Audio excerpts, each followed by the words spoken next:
met hande vat. Die Boerslandmaatskappy is onlangs gestig en ons is nog in babaskoene, net soos hierdie dam wat nog nie vol is nie. Het ons nog 'n ver pad om te stap.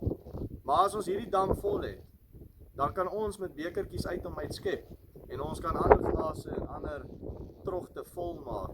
Maar ons kan kies watter trogte ons wil vol maak. Want dit is ons trogte waarheen dit gaan. Ons moet tog weet, ons tiendes word op die regte plekke spandeer. Dit moet aangewend word om ons volk vorentoe te beer. Dan kom ek gaan wys julle waarmee is ons besig hier in die Boersland.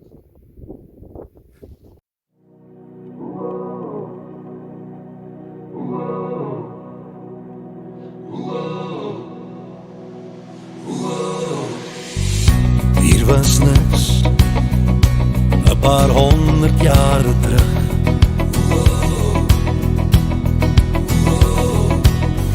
Toe kom ons hier en nou dra ons die gewig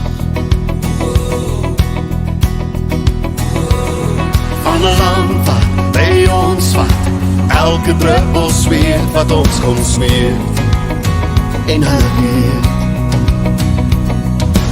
ons sal durf en saai waar niks wil groei nie.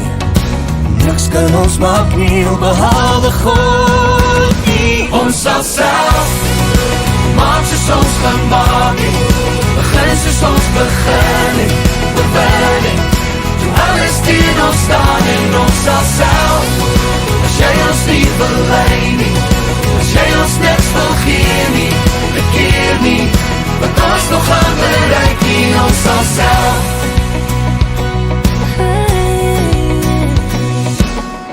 Soos het is, word alles oorgegee.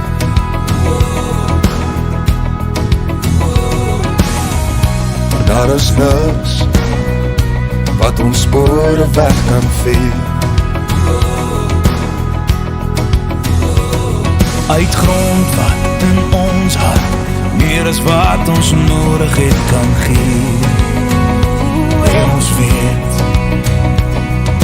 ons sal durf en saai waar niks wil groei. Niks kan ons maak nie behalwe God nie. Ons sal self maak soos ons gemaak het, begin soos ons begin het, oorwin het, toe alles teen ons staan en ons sal self, as jy ons nie wil lei nie, as jy ons niks wil gee nie, bekeer nie, wat ons nog gaan bereik nie, ons sal self. Na al die jare ken ons die waarde van staan as een man en ons onthou waar ons begin het, gedink aan ons stil het, maar dis wie ons is. Ons sal self maak soos ons gemaak het, begin soos ons begin het, oorwin het, toe alles teen ons staan en ons sal self.